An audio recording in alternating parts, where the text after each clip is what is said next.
listening to Unravel with Natalie Denise.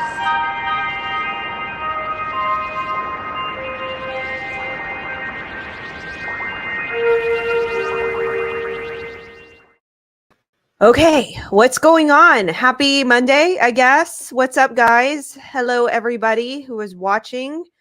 Welcome. What's up, Keem? Thank you so much for modding for me. I really appreciate it. Oh, man, it has been a very busy day. As you guys saw, I've done a lot of editing with some videos, and then I did an earlier chat with Patrick Byrne.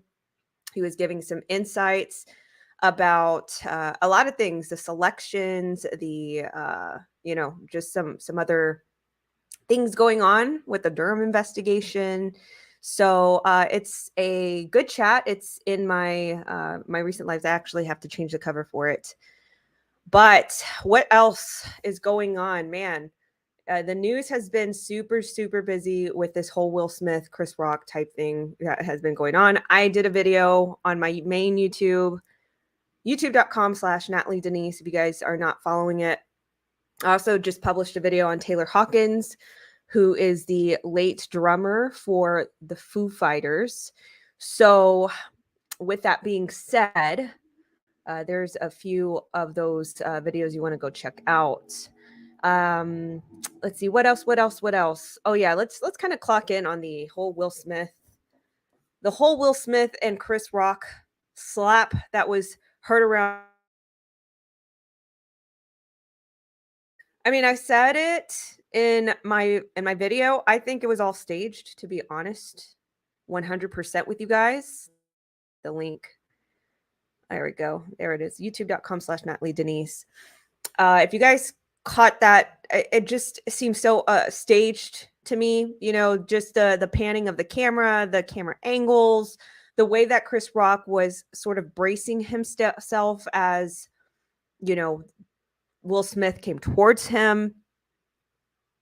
It's just all a distraction. The Oscars were in the poop hole anyway, you know? So I don't think that this was a real thing, but that's just me. It was just mostly just for provocation and for attention. And then also, Will Smith never got arrested, or he never got prompted, you know, by the police, by law enforcement. There's no police reports that have been announced. He was partying right after he won. Nah, I don't think so. But with that being said, let's get straight to it. There's a lot that has come out over the weekend in regards to human exploitation. I wonder if I can say that word.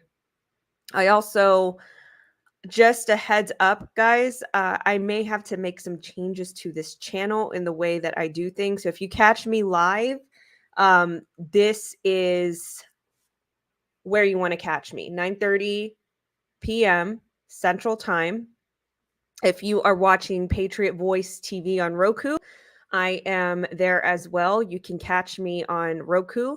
But for the sake of me having a platform here on YouTube for my podcast channel, what may need to happen in the future is that the podcast is always going to be available in audio. Of course, podcast is much easier to get away with, but on this platform, with YouTube being the main one, it's a bit tricky. And I'm already starting to see signs in this channel that they're trying to close in on it. So what I might have to do with the lives is I might have to just go live 9:30 p.m. Central. But outside of that, I may have to not save the live to the channel, because I say a lot of controversial things, especially in the industry that I talk about. So with that, I'm probably going to make another plan to get these videos somewhere else. But I will announce that very soon. If you guys haven't seen, go to nataliedenise.com. I have changed my website completely. There are some projects that are up and coming, so be sure to check that out. But with that being said, let's go ahead and get started. Let's talk about some things within the world of human exploitation. And I see on time, One's Purpose, one of my favorite anti-trafficking ministries. They are located in Oregon. Check them out at onespurpose.com. They are always needing help and assistance. They need a lot of care for the intake that they get in. They are one of the, if not one of the only intaking houses in Oregon. And as you guys hear, day to day, there are multiple stories, sometimes multiple stories in one day in Oregon, where perpetrators are getting prosecuted, they're getting arrested. And so that means that there's a lot more victims out there. And One's Purpose is one of the ones that actually help. And sometimes they don't even know how to help a particular individualistic situation, but they help anyway. They don't know. And it's a story for most of these ministries out there that help and are on the front lines. They don't know how to help a particular survivor in a unique situation, or what they might bring into the house. And so with that being said, they need a lot of support, a lot of funding, because there could be medical situations. There's of course living situations like basic needs, uh, food, shelter. So with that being said, onespurpose.com, one of the best, if not one of the only in Oregon. So big shout out to them. Love Joni. She is the founder and executive director there. So with that, let's talk a little bit about this. I thought that this would be a great educational piece because I do talk about this subject quite a bit, about trauma bonding. And a lot of people don't understand what trauma bonding is. And it's a process, or it's an ongoing process within the world of human exploitation that keeps the victim in the life. And trauma bonding is kind of like a hook, line, and sinker for these victims to the pimps. So let's talk about this. This is coming from Psychology Today, and they talk about it: trauma bonding and sex trafficking. And they say, why can be so hard? Why can it be? They meant, why can it be so hard for exploitation victims to leave? What does it take to get them to escape and to keep them from being re-exploited? According to Dr. Brooke Dunbar Treadwell of the anti-exploitation organization Peace Promise, there's a Hollywood version of women shackled in chains, but it doesn't apply to most victims. Victims of exploitation may be shackled, but their experience, the chains are almost never literal chains. Instead, they are psychological. Why doesn't the victim leave? What can make a young woman vulnerable to exploitation? Why is it so hard for her to leave? Dunbar Treadwell shares a story of Anita Allen. That's not a real name. This is a synonym for the victim for her protection. Peace Promise has been working with Allen for several years, Anita Allen, that is, to protect Anita Allen's identity. Details of her story have been altered, but the essence of her story is accurate. Allen came to Peace Promise through an organization's unusual approach to outreach. Peace Promise volunteers come to red light districts and strip clubs, and over time form close and trusting relationships with exploited women. And I will say that through my experience in the outreach ministry many years ago with a outreach ministry in Houston, this was the entire purpose of going out in the streets and talking to the women, because you wanted to form these not just psychological bonds, but not in a negative sense, not the negative psychological bonds, but like a more friendly psychological bond. And then not only that, our mission was to also gain their spiritual trust, because you can't break out of a trauma bond because it's also a spiritual thing, which I'm not going to suspect they're going to talk about that, but that is what keeps the victims in that life. They get trauma bonded, but it's also a spiritual bonding that they form with the perpetrators, the traffickers, the pimps, all that. So this is a very effective method to go out in the streets, and I know that sounds really dark. I know it does. And it is somewhat dangerous because you do have the the abusers that are always corralling their victims. And so but that's the only way that I can see that people can truly understand this problem, right?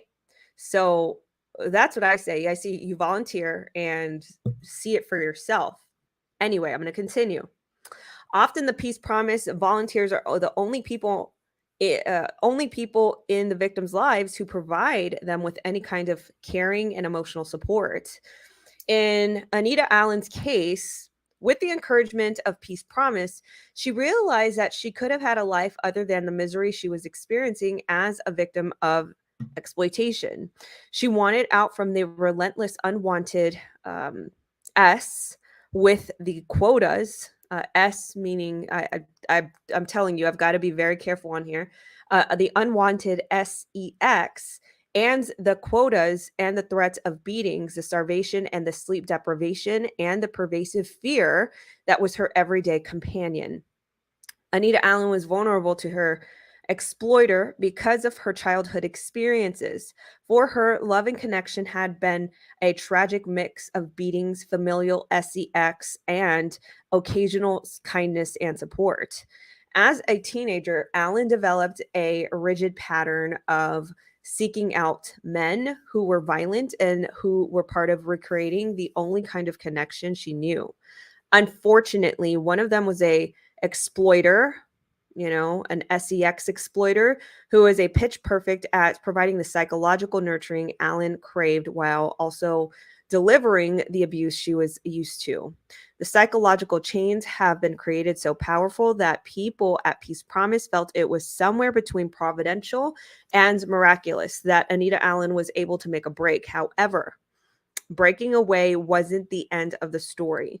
Her exploiter wasn't about to let her go. Members of Peace Promise spirited her away to another state using a rental car and hiding her in an out of the way cabin for almost a year. The recovery takes time. Today, Anita Allen is in a safe place, but for the first year, it was hard for her to resist the siren attraction of her trauma bond. In Dunbar Treadwell's experience, it's likely to get easier, but even so, Anita Allen will need extensive counseling for years. And I want to point out that this is why so many of these ministries, this is why they need a lot of help, or these organizations. Most of them are ministries, like, let's be real, right? Because the ones that stay in it are ministries. The ones that stay in it for the right reasons are ministries. Not all the ministries, right? Because there are some that are in the facade of ministries, but you see these other organizations that portray that they're for the rescue and all this, but where are the rescues and the testimonies, right? So um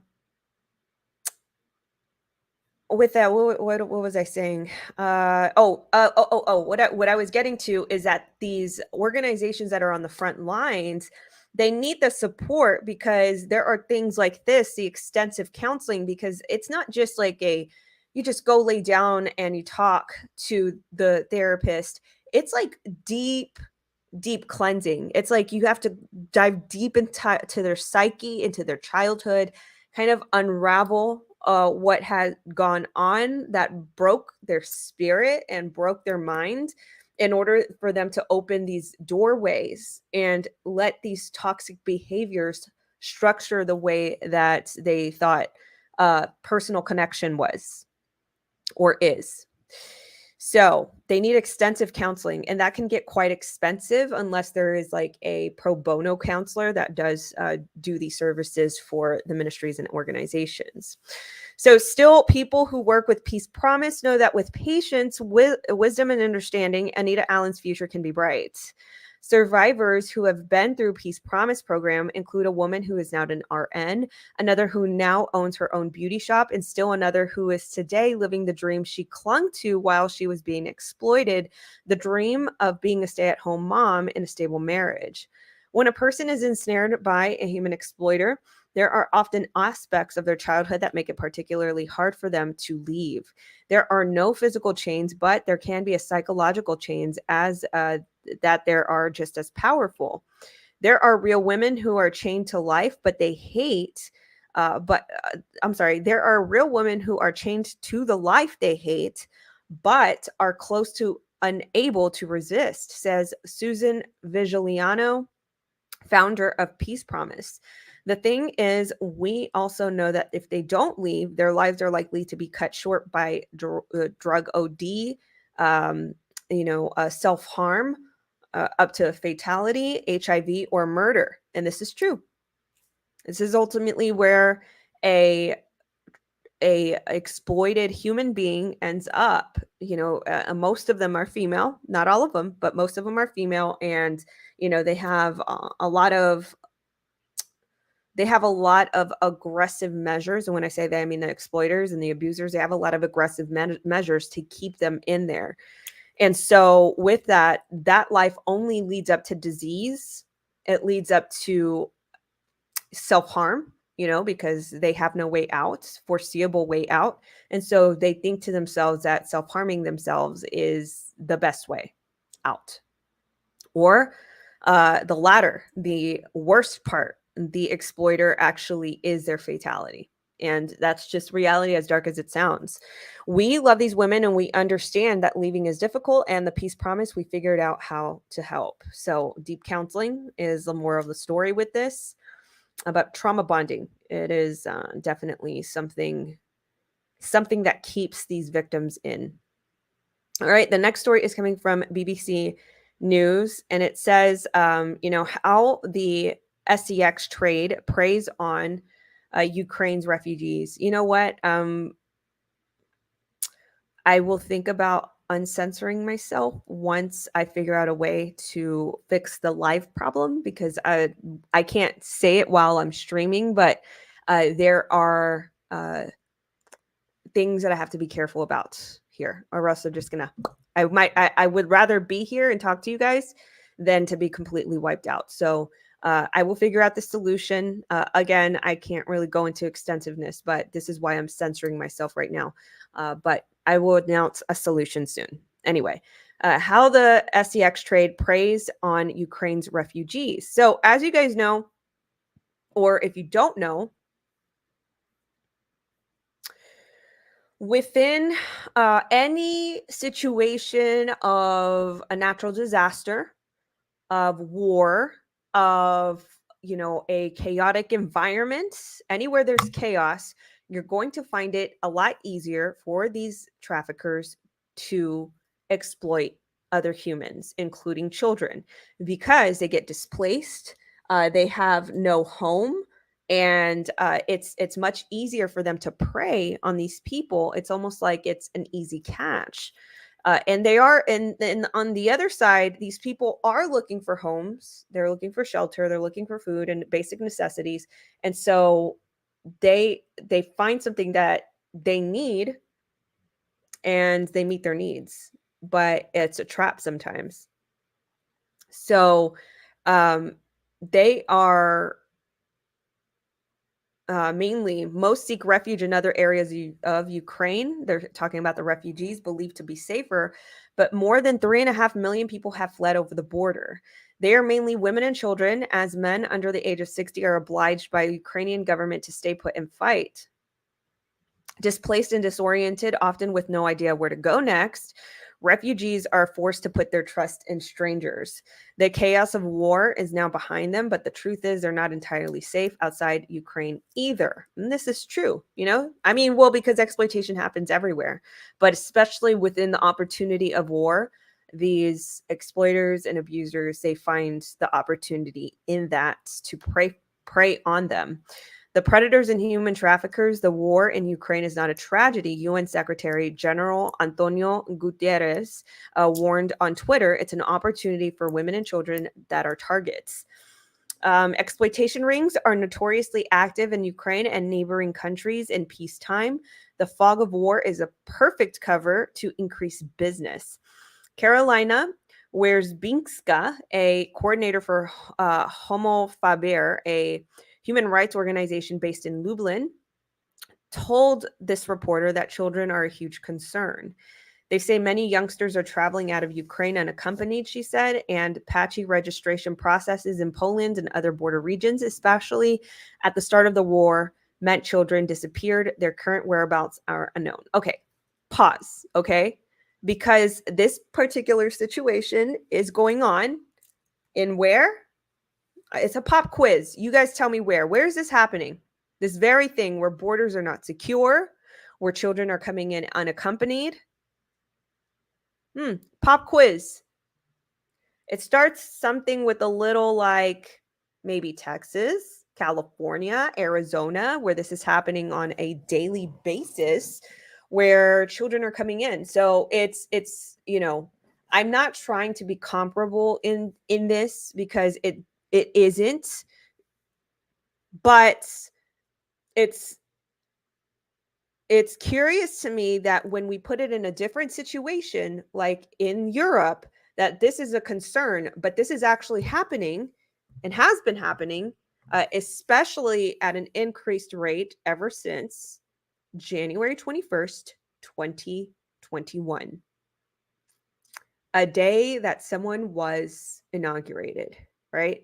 Now, let me just clarify that this has always been a problem in our southern border, but it has definitely been an influx ever since.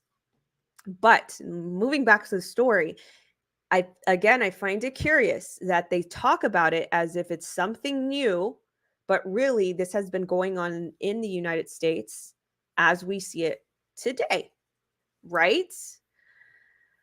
So they talk about that. Now they see that it's a problem. My colleagues and I are headed down to the Polish-Ukrainian border to see for ourselves. At a train station well known for refugee arrivals, we found a hive of activity. Dazed-looking women and crying children were all around. Many were being comforted and offered hot food from steaming industrial-sized cooking pots by an army of volunteers wearing high-vis gilets. So far, well organized, right? Not quite. Then they met Margarita Husmanov, a Ukrainian refugee from Kiev in her early 20s. She arrived at the border 2 weeks ago, but decided to stay on to help stop fellow refugees failing into the wrong hands. I asked her if she felt vulnerable, and she said yes. She said, that's especially why I worry about their safety. The women and children come here from a terrible war. They don't speak Polish or English. They don't know what's going on, and they believe what anyone tells them. Anyone can turn up at this station. The first day I volunteered, we saw 3 men from Italy. They were looking for beautiful women to sell into the exploitation trade. I called the police and turned out I was right. It wasn't paranoia. It's horrible. Margarita says that local officials are a bit more organized now. Police regularly patrol the station. The people, mainly men, were told with cardboard signs with tempting destinations to present in the first couple of weeks of refugee arrivals largely disappeared. They have largely disappeared. But as they found out from a number of sources of other ill-intentioned individuals that are now posing as high-vis wearing volunteers. Elena Moskovitna spoke about it on Facebook to raise awareness. She's now safely in Denmark, so we chatted at length via Skype. Her experience is chilling. So this is an experience from a mother. She and her children crossed into a neighboring Romania. Ooh, especially Romania. Romania is horrible. We don't hear enough from Romania, but Romania is one of the worst European countries for exploitation. We just don't hear about it. But she crossed into Romania, and she described as fake volunteers at a refugee center, asked where she was staying. They turned up later in the day and aggressively told her Switzerland was the best place to go. and they'd give her a lift there with a van full of other women. Elena told the reporter that the men looked at her and her daughter sleazily. Her daughter was petrified. They asked her to show them her son, who was in another room. They looked him up and down, and they said they insisted she travel with no one else except them, and they got angry when she asked to see their ID cards. To get men away from her family, Elena promised them when the other women were in their van, but as soon as they left, she told me that she grabbed her children and ran. Another story. Elżbieta Jarmulska, a feisty Polish entrepreneur, is a founder of Women Take the Wheel initiative. Her aim, says, is to provide Ukrainian refugees with a bubble of safety. Those women have been through so much already, walking or driving their way through a war zone. And when they are exposed to fear and exploitation, she says, I have no words for what it must be like, she says. By now, she has recruited more than 650 Polish amazing women, as she describes them, driving backwards and forwards as often as they can to a Polish-Ukrainian border in order to offer refugees a safe passage. So the reporter, she accompanied Elżbieta, better known as Ella, to a refugee center where she makes a point showing her ID and proof of residence to officials. Another point we can extract from this, right? And this is like, it's curious and peculiar because this is coming from the BBC. I mean, sometimes they write fair articles, but for the most part, it's a very biased leaning media publishing, right? And so again, we talk about ID and proof of citizenship as a way to deter, um, you know, uh, bad actors, or identifying them at the very least, right? But when it comes to our own stuff over here in America, that's just appalling to ask for, right? It's crazy, insane. And it says her car was in full moments. The passengers, refugee Nadia and her 3 children, Ella settled the family into her thoughtfully stocked car, offering the small children water, chocolate, and motion sickness tablets if they needed them. Nadia, meanwhile, told me of her dangerous journey out of Ukraine from Kharkiv, now in Poland. She was so relieved. She said she had a female driver. She'd heard of the risks of exploitation in Ukrainian radio, but she came anyway. Her home was being shelled, she said. The risks of war were more immediate. Ella was the refugees' best interests at heart, or she has them best at heart, but leaving the border safely doesn't mean the danger is over them.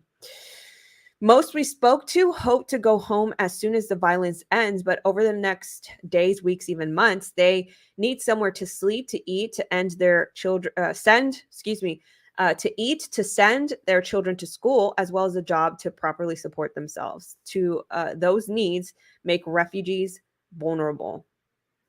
So, if you guys can imagine now how this can be dangerous in the fog of war. This actually also happens. It happens a lot during the hurricane season. Just as another education piece, Haiti. You guys know about Haiti, but these islands that suffer from strong hurricane aftermath. A lot of families lose their homes, or families get displaced. Family members unfortunately pass from said natural disasters. And so that makes the people that are left and survived much more vulnerable, especially 100% if they are children. So this is, I have like a hair right here that I can't get rid of. So this is especially really, really sad for the refugees situation, because exploiters are definitely out to hound for these people. All right, we're going to move on to the next story coming from Breitbart. Rotherham. There's a big scandal in Rotherham, England. There seems to be a grooming gang there. Child RAPE gangs. Epicenter brands itself children's capital of culture. Yeah. Startling enough to read. Child RAPE gangs hotspot Rotherham is attempting to brand itself the world's first children's capital of culture, attempting to distance itself from reputation as a place where 1,400 girls were systematically groomed and RAPED while officials failed to act. During the February school half term, Rotherham council transformed its town center into a playground for the young community as part of a wider festival. The municipal government project has received £1.7 million in funding from the central government, and that aims to reshape the deprived northern town into a cultural destination and home to hive creative talent by 2025. This push to style Rotherham a children's capital of culture will grate with members of a public familiar with the J report, which found that men largely of South Asian, Pakistani Muslim heritage systematically RAPED in that area and groomed at least 1,400 young girls between 1997 and 2013 in Rotherham. The author of the report, Professor Alexis J., said that no one knows the true scale of the child SEX exploitation in Rotherham over the years, and her conservative estimate is approximately 1,400 children were SEX exploited over the full inquiry period from 1997 to 2013. Jay uncovered horrors, including children who had been doused in petrol and threatened with being set alight, threatened with guns, made to witness brutally violent RAPES, and threatens that they would be next if they told anyone.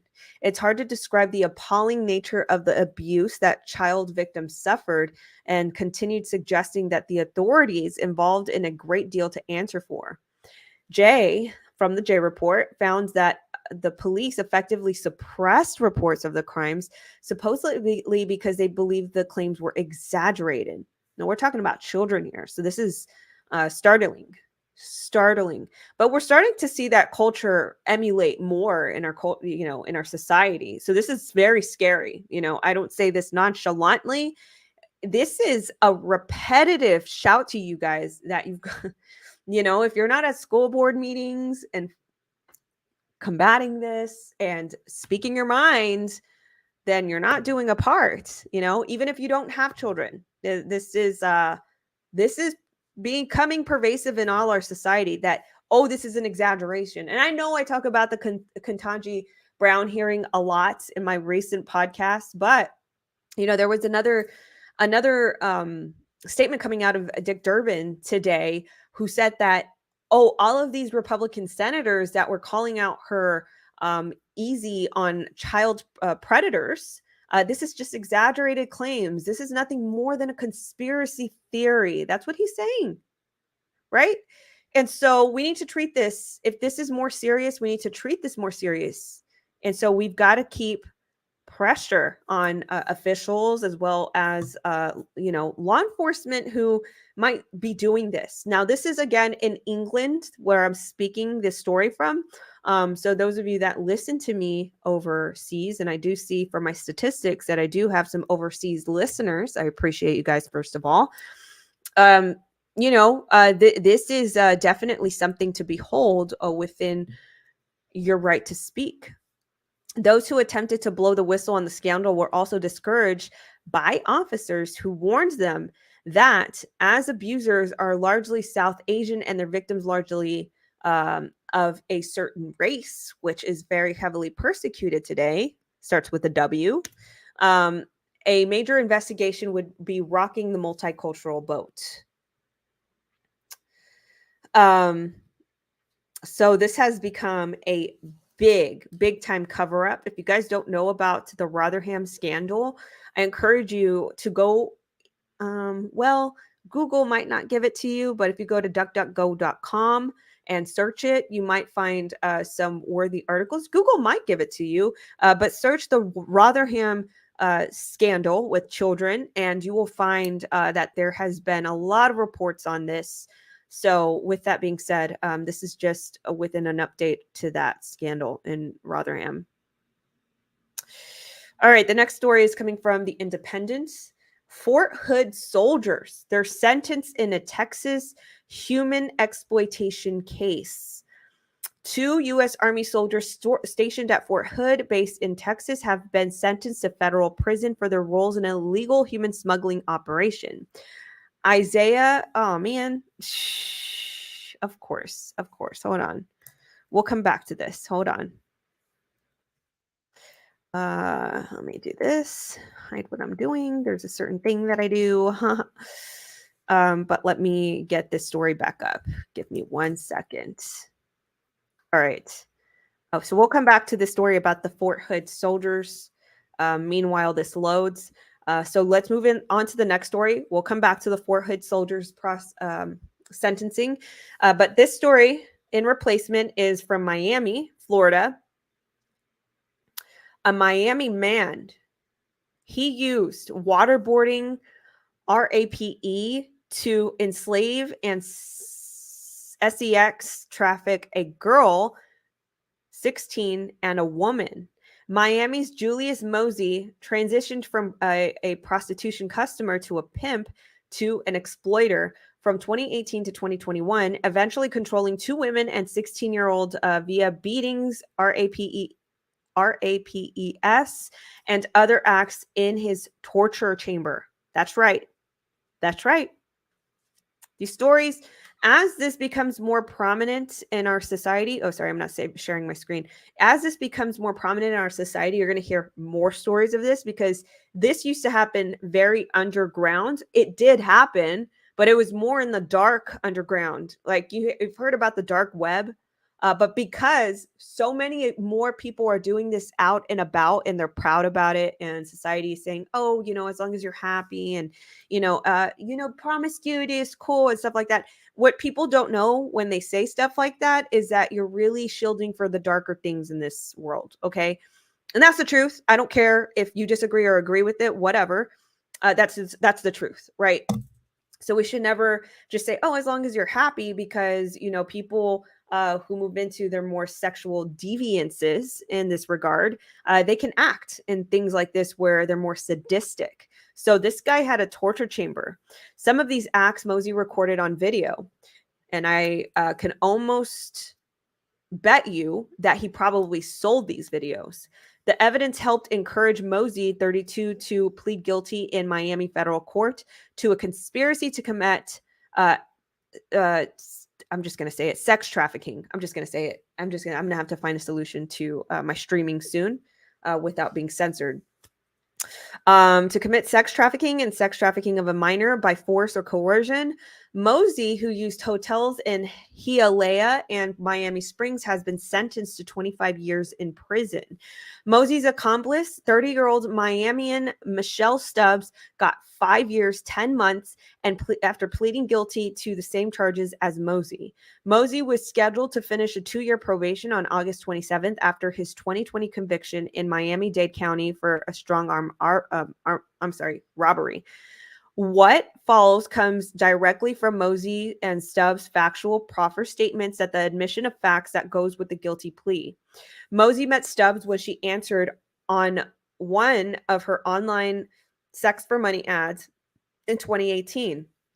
They began working together in Stubbs' personal prostitution business in September of 2020, and Mosey began taking some of the money Stubbs earned late in September or early of October 2020.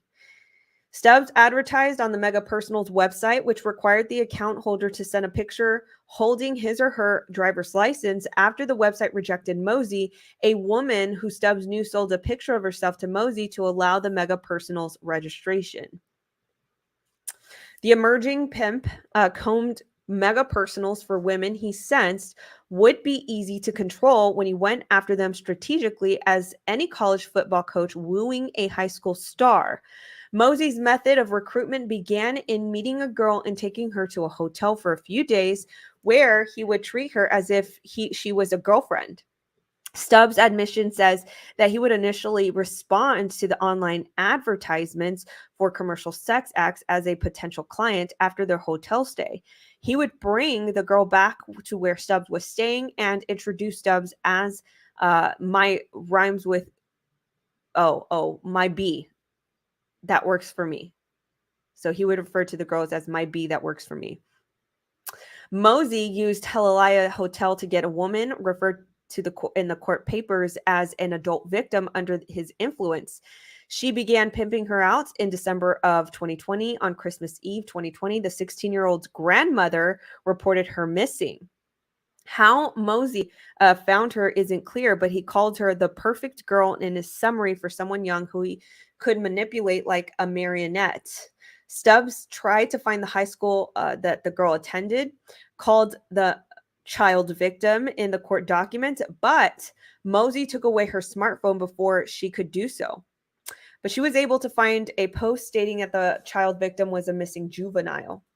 By this point, Stubbs transitioned from providing the commercial sex acts to management, where the minor victim joins the group Stubbs Factual Proffer states while working for Mosey. Stubbs was in charge of maintaining the ledger used to record who was on a date and how much was being earned. Additionally, Stubbs told the adult victim to recruit other girls so that they did not have to work. So he made this woman a madame, what seems to be maybe out of fear-based coercion or trauma bonds. We went over trauma bonds a little bit. But yeah, he was making her into a recruiter as well. Being in management didn't spare Stubbs the abuse Mosey used in his torture chamber to encourage obedience when they stayed in his instructions. As part of the punishment, Mosey poured coffee on Stubbs and instructed her to perform sexual acts on him. Stubbs' admission says the adult victim was also physically beaten in a torture chamber, which was recorded on video. Mosey abused the adult victim for approximately 1 hour, during which the adult victim was handcuffed, beaten, waterboarded, and urinated on by Mosey.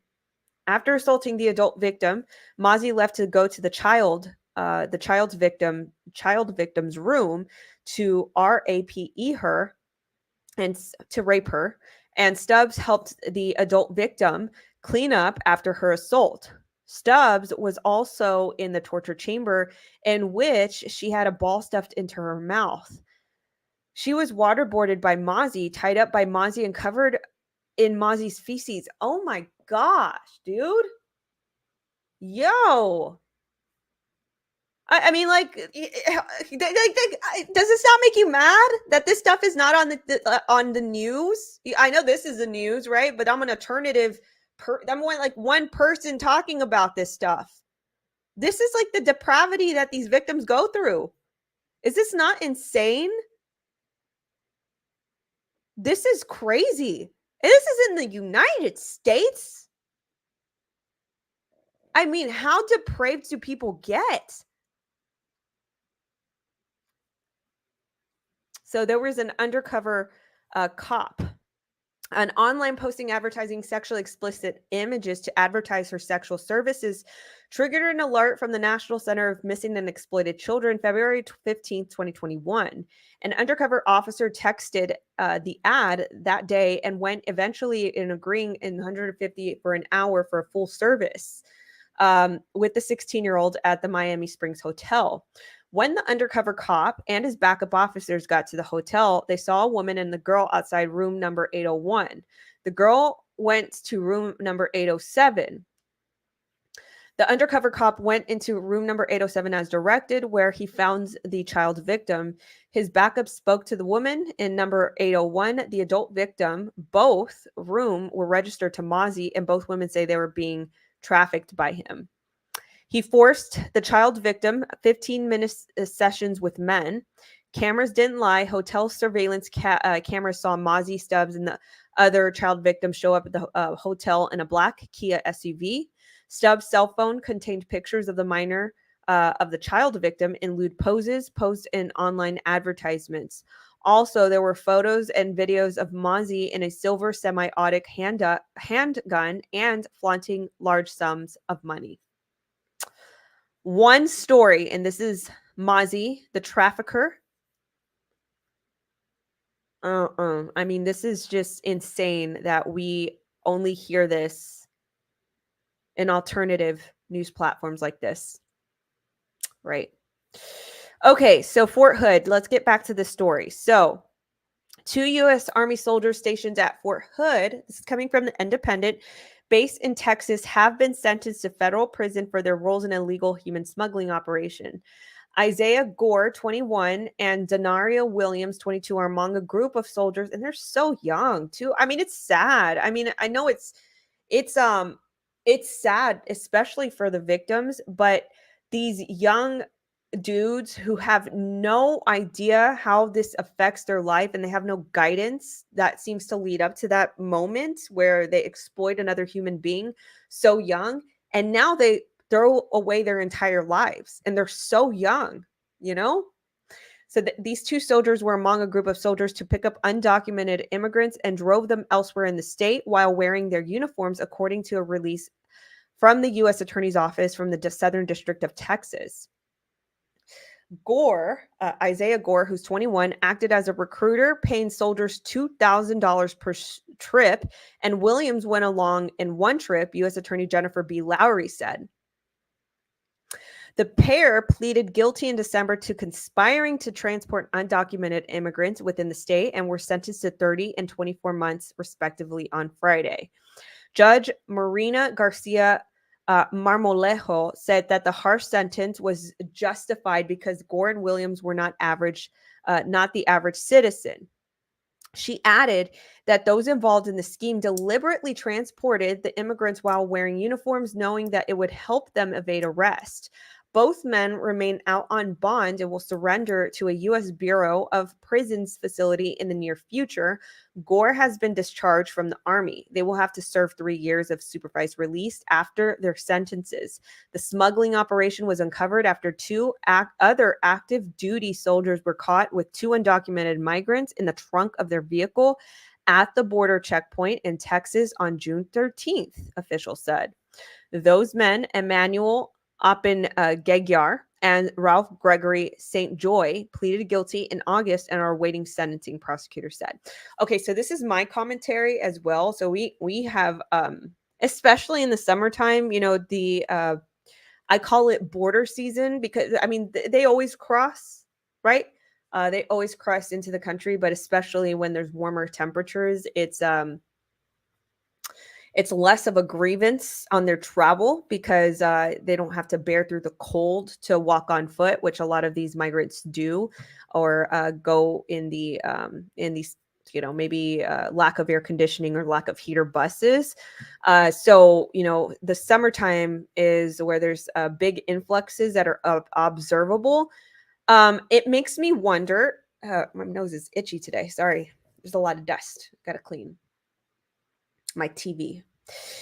I wonder if these soldiers were somehow connected to cartel, and if these cartel men paid them to do this, or if they were their own service, right? These are questions that I have in particular. All right. And then this final story here. This is very sad, but also something that must be talked about because it looks to be that I don't know what these teens were thinking, but it seems to be that teens kidnapped a woman's infant son after she offers to help them. This is coming from South 106.1, is a radio station. A Wisconsin woman says that 2 teenagers kidnapped her 3-month-old son after she agreed to help escape from human traffickers. The woman, who asked not to be named with WITI, that teens approached her at the store and claimed they were victims of, ironic, human trafficking and were being molested. The woman offered to take them to her house. While they were there, she fell asleep. When she woke up, the teens had left and taken her baby. This is horrible. I mean, what a psychological scheme that is. You claim to be victims of such a heinous crime, and then you commit the crime yourself with a baby. They basically lied to me, she says. Like they were being trafficked and molested, she said. I offered them to to come into my house and to find somewhere to go. And if they didn't have a ride, I was willing to call an Uber or a Lyft for them to get them to where they needed to go, but they never stayed there. It was never the intention. I got a little late. I ended up dozing off. And when I dozed off, my baby was gone. They were gone and my door was unlocked. An Amber Alert was issued for her son, and a few hours later, he was found unharmed. Authorities took the two females aged very young, 14 and 16. They did not release any information about the teens' identities or why they kidnapped the woman's child. One thing I can do right now, she says, is thank God they found my baby, the woman told the news station. I really thank the community because there was a lot of people out there at the Milwaukee Police Department. They did a good job. Well, that's one of the only stories, me personally, that I have read of Amber Alert actually, wow, finding the children. But I could be looking, I could be looking for more stories. It's just one of the very, very few stories that I've seen. All right. So, guys, that was almost a full hour of exploitation news. Guys, let me know what you think in the comments below. As I announced, please keep up to date at nataliedenise.com. That's NATLYDENISE.com, where I will probably rehome some of these videos. Always, the podcast is free. So be sure to follow me on Unravel with Natalie Denise on all but iHeartRadio. I need to get on iHeartRadio. All platforms, minus that one. I will need to look into getting onto that platform. Follow me on audio podcast. That's where you're going to hear the news. That's where you're going to be able to catch a lot of this without the trouble of finding this. But if you like to watch these videos, that I will be on live 9:30 p.m. Central, either on Facebook at facebook.com/Natalie Denise, youtube.com/ Unravel with Natalie Denise, or on Patriot Voice TV. So catch me there live. Until then, guys, I will catch you guys in the next episode. Keem, thank you so much. Keem is so awesome. Keem, you're awesome. Appreciate you so much. Thank you so much. I love you guys. I will talk to you in tomorrow's episode of Nightly with Natalie. You guys rest easy. I think I am going to go take Bo for a pee-pee. That's my dog. And I'm going to go ahead and go to sleep. You guys have a wonderful day. I'll talk to you tomorrow. Thank you so much for tuning in to Unravel with Natalie Denise. Please give this podcast 5 stars.